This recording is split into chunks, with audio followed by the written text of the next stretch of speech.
So we're back again talking about teams that have been struggling as of late, and we're going to move on to the New York Islanders. And honestly, it's really kind of unfortunate. This has been an incredibly unlucky season for the Islanders. They go from an Eastern Conference finalist to a bottom-feeding Metro team. And there is just numerous factors that play into the Islanders struggling as of late. COVID, postponements, it's been unreal for them. The Isles have only played 28 games, have a 10-12-6 record. They are one of two teams to play less than 30 games. They joined the Ottawa Senators in that remark.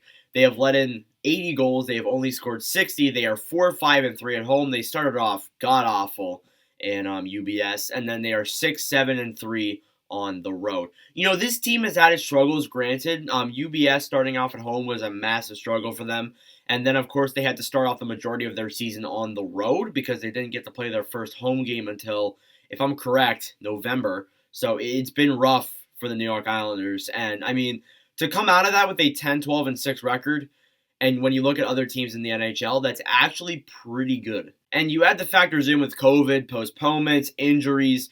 You know, the Islanders coming out with a 10-12-6 record is actually pretty decent. Okay, but look, there is some blame to put on this Islanders team. They have a lot of old age. They're kind of an outdated island, like a milk carton. The average age for this team is 29.1 years old. That is one of the oldest in the NHL.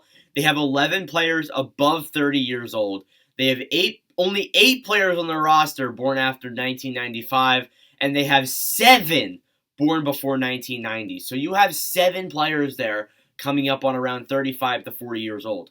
That's unreal. That may not sound like a lot, but 8 players adds up to over half of their offense and their entire defense plus an extra pairing. Most NHL teams that are contending right now don't have players that are above 35 years old. I mean, you have the rare Joe Thornton in there, but usually you don't have players above 35 years old. But the Islanders, they're relying on their old guys, and specifically Zdeno Chara, who was born in 1977. Now look, not everything is about age. Let's talk about the struggling players on this Islanders team. Anthony Beauvillier, notably one of those players, 5 goals, 4 assists, 9 points.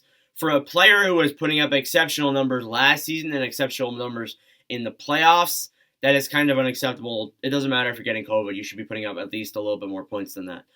Kyle Palmieri, one of the other notable Islanders players who has really struggled. 1 goal, 6 assists, 7 points. There was so much worriedness about him leaving in the offseason. They were like, oh no, don't leave. He might as well have left because he has 7 points.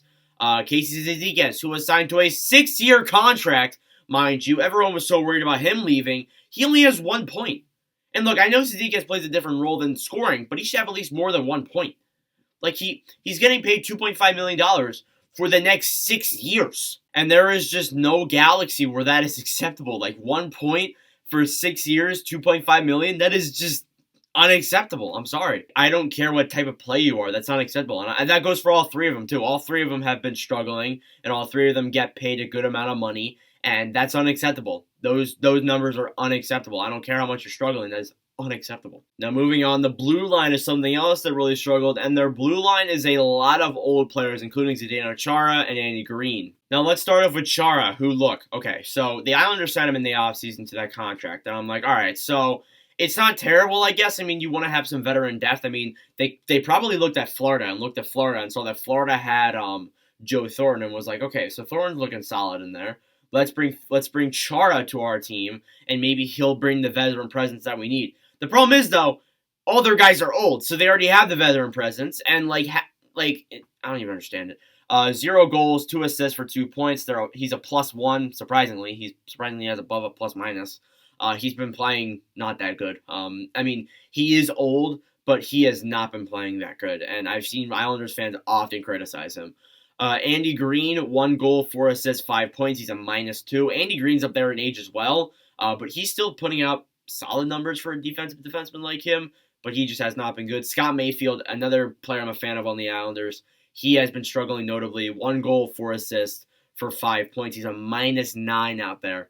That's rough. I feel like the way you fix this blue line is truly moving out those guys like Chara, Green, and bringing in a guy like Robin Salo. Salo hasn't played too much, but he's played a little bit, and I feel like you should give the young guys more of a chance. I'm never against that. Overall, the defense has not been solid, but the goaltending, it's actually been pretty decent. Like, with how much this team has struggled statistically, it's actually not that bad.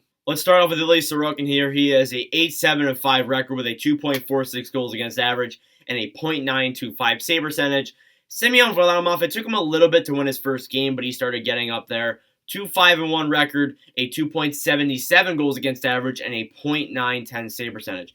Notice after all these Islander struggles, their goaltenders still have above 900 save percentages. I have not watched enough Isles hockey this season to tell you that outside of the numbers that the goaltenders are solid, so Islanders fans can let me know about that in the comments below. Now with that out of the way, let's look at some positive factors because every team has positive factors. Matthew Barzal, he's been on COVID protocol a couple times, but he still looks solid. 25 games played, 6 goals. I'm not sure why it says 5. 15 assists for 21 points. Oliver Wahlstrom, another young guy who's come out of nowhere pretty much. I feel like it's really just been him, Keither Bellows, and Robin Salo, who have been the solid young guys this season. 26 games played, 8 goals, 7 assists for 15 points.